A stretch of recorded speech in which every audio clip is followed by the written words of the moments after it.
Los tiempos cambian, y mirando hacia atrás surge un tema muy interesante en el que muchos coincidimos alguna vez. Internet ya no es lo que era antes, sobre todo cuando hablamos de la década de los 2000 o los 90. Hay una palabra que está de moda y encaja bien para describirlo. Internet tenía aura. A pesar de las limitaciones de la época, se sentía emocionante, misterioso y creativo. Lo curioso es que, aunque es fascinante, al mismo tiempo es un tema frustrante. La sensación está ahí. Sin embargo, es muy difícil poner en palabras qué cambió exactamente. ¿Por qué se sentía diferente? ¿Qué lo convertía en un espacio especial donde explorar podía ser casi como un pasatiempo único, mientras que en la actualidad se percibe como una capa más de la realidad? Internet nos permitía desconectar de la realidad, y hoy usamos la realidad para desconectarnos de Internet. En este video vamos a ver las razones que nos ayudarán a encontrar las respuestas que buscamos.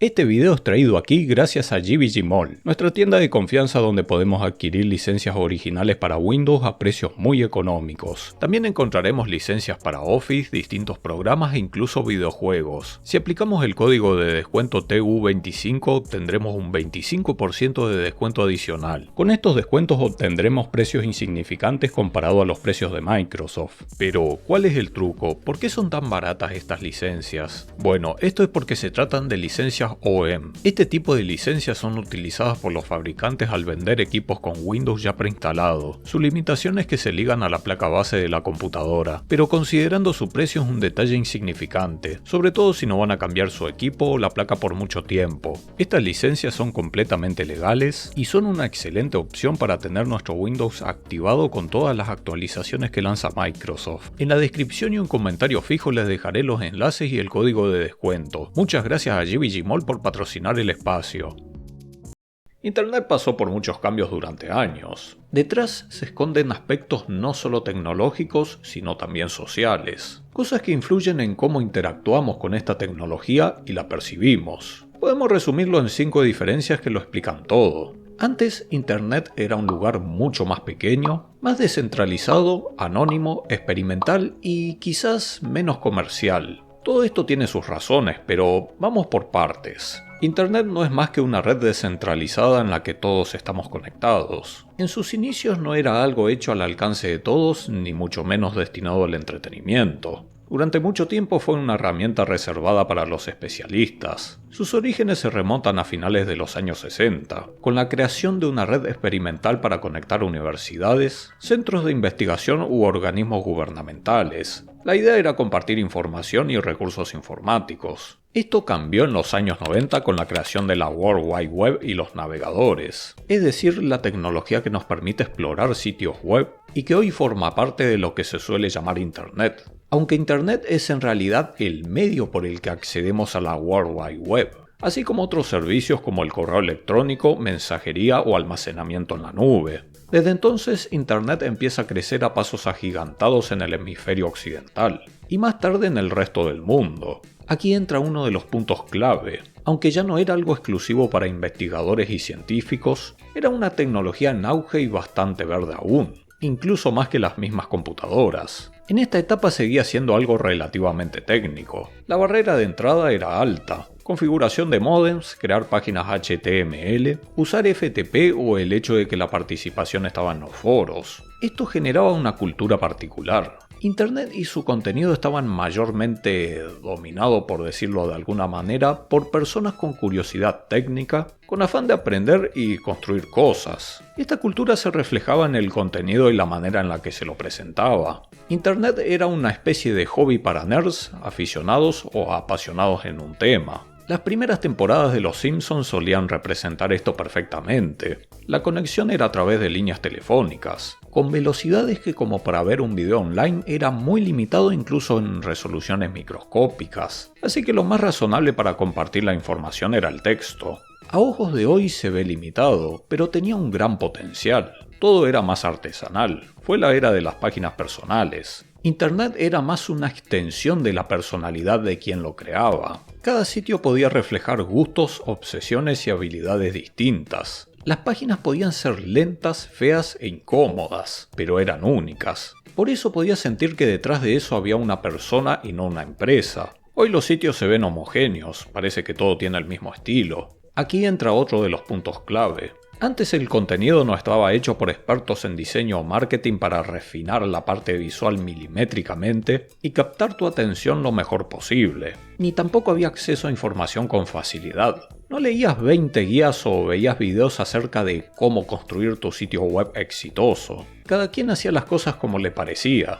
Al mismo tiempo, las limitaciones técnicas influían en el diseño, la estética y las posibilidades. En un principio, la tecnología web permitía que las páginas solo puedan ser estáticas, es decir, solo texto, imágenes e hipervínculos. La paleta de colores estaba limitada a 256 colores o los 16 bits, y las resoluciones eran más bajas. Como el contenido era mucho más escaso, se hacía lo que se podía con lo que se tenía. Hasta era común usar recursos del mismo sistema operativo como parte del material. Todo esto formaba la identidad visual que caracterizaba aquellos tiempos. ¿Cómo fue que todo empezó a cambiar? La respuesta está en el avance tecnológico. Computadoras más potentes que permitían hacer más cosas y la llegada de la banda ancha. Una conexión que no solo ofrecía mayor velocidad, sino que además era permanente y no se veía interrumpida al usar el teléfono. Se abrían las puertas a un nuevo mundo que desencadenaría grandes cambios. El inicio de la web 2.0 entre 2003 y 2005 aproximadamente. Los sitios pasaron de ser estáticos a ser más interactivos y dinámicos gracias a tecnologías como JavaScript, Flash Player o Ajax. Pasó a ser posible actualizar partes de una página sin recargarla por completo. Jugar online o mirar un video al menos a baja resolución ya no era una locura.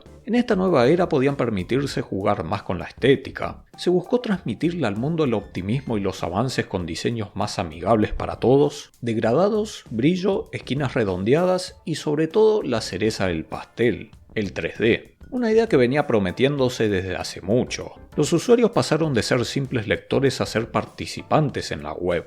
La clave es que más posibilidades atrajeron más gente, y más gente generaba más posibilidades. Era un ciclo de crecimiento que se retroalimentaba constantemente. No fue de la noche a la mañana, aunque fue progresivo y rápido para lo que acostumbraba al mundo. Aparecieron nuevos servicios de videos online, streaming, descargas más grandes, más juegos. Plataformas como Fotolog o MSN Messenger se ganaron la atención de los jóvenes, cosas que en su momento provocaron un efecto wow. No había nada mejor. Pero sobre todo llegó lo que sería la transformación más importante, las redes sociales. Un avance cambió las reglas del juego, la llegada del smartphone. Probablemente sea el mayor responsable de la masificación en las redes sociales. Internet dejó de ser un espacio diseñado exclusivamente para las computadoras. Cuando uno se sentaba delante de la computadora, solía hacerlo con la idea de hacer una tarea concreta, pero el smartphone es un dispositivo popular que puede llevarse en el bolsillo, en lo que las empresas entendieron que podrían acompañarte en todo momento, en el trabajo, el colectivo, la cama o hasta el baño. Una notificación, un like y mordés el anzuelo. Las plataformas se adaptaron rápidamente a esta nueva realidad. Y ya no competían solo para ganarse tu visita, sino para captar tu atención en cualquier momento y mantenerte enganchado. Esto cambió la manera en la que navegamos, si se puede decir que navegamos hoy en día.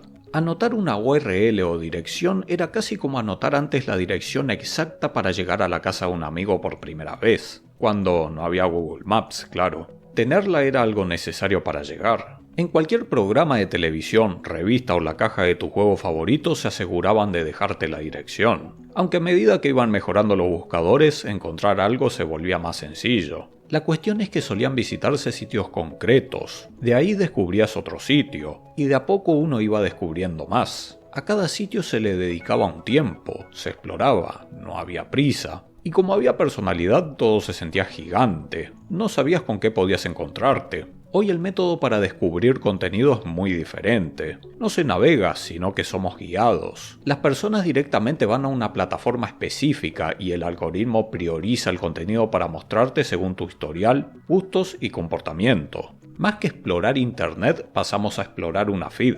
Internet solía ser un lugar más descentralizado. Los usuarios solían estar repartidos en distintos lugares, miles de sitios, comunidades o foros por todos lados, y eran opciones que ofrecían mucha libertad. Un sitio web puede tener más personalidad y cada quien pone sus propias reglas. No estás atado a seguir las reglas de una red social específica, mientras que los foros fueron durante años el corazón de Internet. Cada tema tenía su propio foro. Había muchas comunidades distintas entre sí, había cantidad. Si no te gustaba un lugar, había otras opciones. Esto fue cambiando. Poco a poco el tráfico se fue redirigiendo a unas pocas empresas. Es como si Internet hubiese pasado de ser una ciudad con muchos negocios pequeños a ser más bien un centro comercial. Este contexto provocó cambios en los incentivos. Antes todo era producido solo por el afán de compartir. Y no es que ahora haya dejado de ser así, sino que hay muchos otros objetivos: interacción, seguidores, adaptación a los algoritmos y monetización.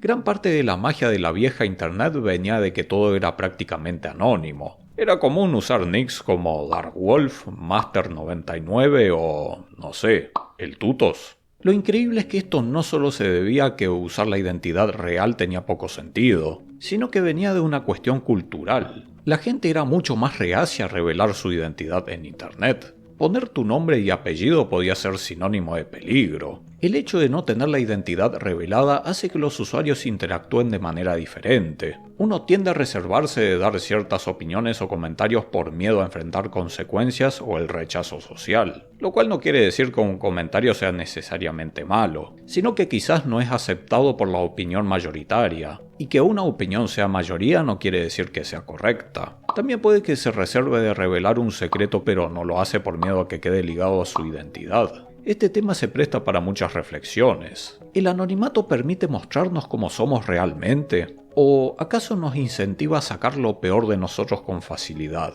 O quizás las dos cosas. Sea como sea, hacía que la interacción sea diferente. Esto ha ido cambiando sobre todo por plataformas como Facebook, donde el incentivo está en usar tu identidad real. Poner tu nombre, apellido y compartir tus fotos personales y otros datos para que la gente así pueda buscarte, contactarte y dejarte likes. Descubrieron que conocer quién eres es extremadamente rentable. Al saber tu edad, ubicación, intereses o hábitos, pueden mostrarte la publicidad correcta de manera más efectiva, por lo que el anonimato fue desapareciendo ante un modelo de negocio que se basa en la recopilación de datos y analizar la información de sus usuarios. Esta masificación ha hecho que Internet se volviera una infraestructura, es decir, solía ser un lugar más con muy poca regulación, menos comercial y más caótico. Una especie de viejo oeste. Esas eran cosas que lo definían. Hoy Internet se convirtió en una parte esencial de nuestras vidas. Está en escuelas, bancos, gobiernos, empresas, compras y todo tipo de entretenimiento. Internet no está muerto, hoy está mucho más sostenido, hay más usuarios y servicios que nunca. Cuando decimos que ya no se siente igual es porque lo que desapareció fue aquella sensación de exploración, descubrimiento y descentralización que caracterizaba a la web de los 90 y los 2000. Esto pasó por una combinación de cosas. Los smartphones, los algoritmos, la centralización, la monetización. Ya no es solamente un hobby, es una de las industrias más grandes de la actualidad.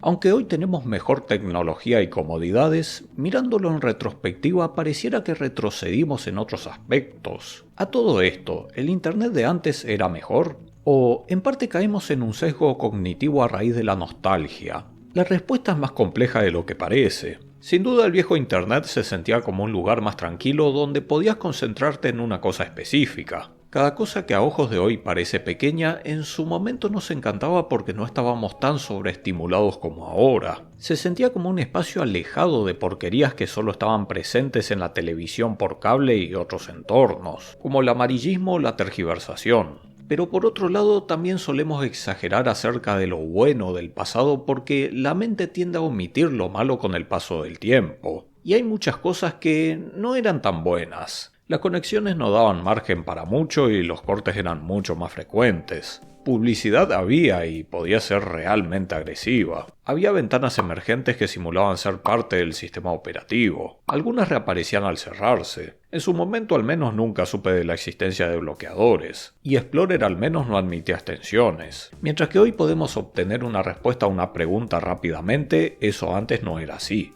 La información era más escasa y difícil de ubicar. Podías ir 1 o 2 horas al ciber y volver sin haber encontrado lo que buscabas. Los foros tenían su encanto y también tenían sus cosas. Siempre estaba la gente que no aportaba nada al tema que abriste, pero comentaba por comentar solo porque tenían tiempo libre en internet. Era común que los temas se desviaran o hasta terminaran cerrándose por dos usuarios que se peleaban, como si fueran dos tíos en Navidad discutiendo de política. Del mismo modo, en la actualidad existen cosas que no nos gustan, pero también hay cosas buenas que no hay que ignorar. Aunque el tráfico está más centralizado, algo que hace muy bien el Internet actual es la democratización. Compartir ideas, conocimiento o creatividad es más fácil que nunca. Antes el alcance era un privilegio reservado para pocos. Hoy cualquiera puede expresarse mediante texto, audio o video. Internet flexibilizó tareas y trámites que antes te llevaban horas de tu vida. Gran parte del contenido creativo que disfrutamos existe gracias al Internet actual. Personalmente estoy agradecido de haber encontrado canales de los que aprendí cosas que probablemente no habrían llegado a mí sin algo como YouTube.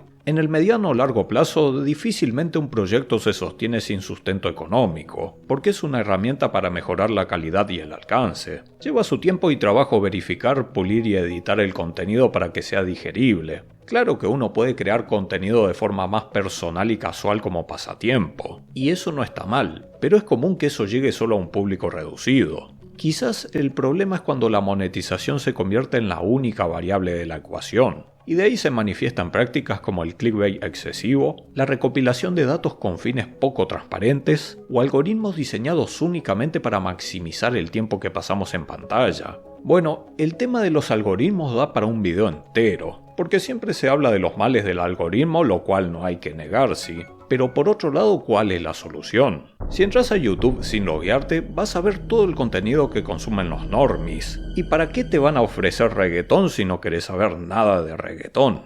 Al mismo tiempo perdés de encontrar contenido que sí pueda ser de tu interés. Algo muy interesante es que hay quienes sostienen que la antigua Internet no desapareció, sino que es solo un espacio opacado por el contenido masivo. Un movimiento conocido como la Web Revival Movement o Indie Web busca recuperar el espíritu que caracterizaba a Internet antes de ser dominado por las plataformas centralizadas y los algoritmos. No se trata de copiar la web de los años 90, sino recuperar sus características valoradas: la exploración, la creatividad, la autonomía y el control sobre el contenido que consumimos y creamos. La plataforma más asociada a este movimiento es NeoCities, un servicio de alojamiento para sitios web estáticos que pasó de unos 55.000 sitios en 2015 a más de 1 millón en 10 años. Esto indica un constante aumento de interés en el movimiento. Lo curioso es que muchos no son personas que vivieron la web en los 90, sino jóvenes que crecieron con la web 2.0 pero que sienten que hay cosas que se perdieron en el camino. Esto no es un movimiento para combatir las grandes corporaciones ni una cruzada contra la tecnología moderna. Se trata más bien de una invitación cálida, un espacio donde te extienden la mano para explorar, hacer tu propio sitio como hobby y divertirte en un lugar más tranquilo. Y si somos realistas, muchas de las cosas que solemos atribuir al Internet actual no son necesariamente una norma a seguir, sino hábitos e inercias sociales que seguimos porque nos acostumbramos a ellas. Todavía hay muchas personas que permanecen anónimas en Internet. Lo veo constantemente en los comentarios. Usuarios con un apodo sin nombre real ni fotografía personal. Incluso en redes donde pareciera que todos exponen su identidad, muchos solo crean perfiles alternativos para seguir el contenido que les interesa sin necesidad de mostrar quiénes son. También hay plataformas que siguen respetando esta característica. Sin embargo, hay áreas en las que resulta más difícil luchar contra la corriente, sobre todo cuando hablamos de plataformas y algoritmos que superan nuestra fuerza de voluntad. Inevitablemente, al estar todo en un mismo lugar no hay una solución sencilla. Puede que estés cansado del contenido hate sobre videojuegos o cualquier tema, y el algoritmo pareciera no entender el significado de la opción "no me interesa". ¿Cuál es la solución? ¿No abrir el navegador? A veces no viene mal, aunque siempre se pueden hacer trucos pequeños pero útiles, sobre todo en PC, como usar solo los marcadores, añadir la página de tus canales suscriptos y evitas mayormente pasar por la feed principal. Eso sí, asegúrate de estar suscripto a Tutos PC. No podemos volver atrás y en todo caso nosotros también cambiamos. Eso no significa que no podamos rescatar algunas de las cosas que hacían especial aquella Internet. ¿Qué es lo que más extrañas? ¿Pensás que hay cosas que deberían volver de la vieja Internet? Deja tu opinión en los comentarios. Nos vemos la próxima.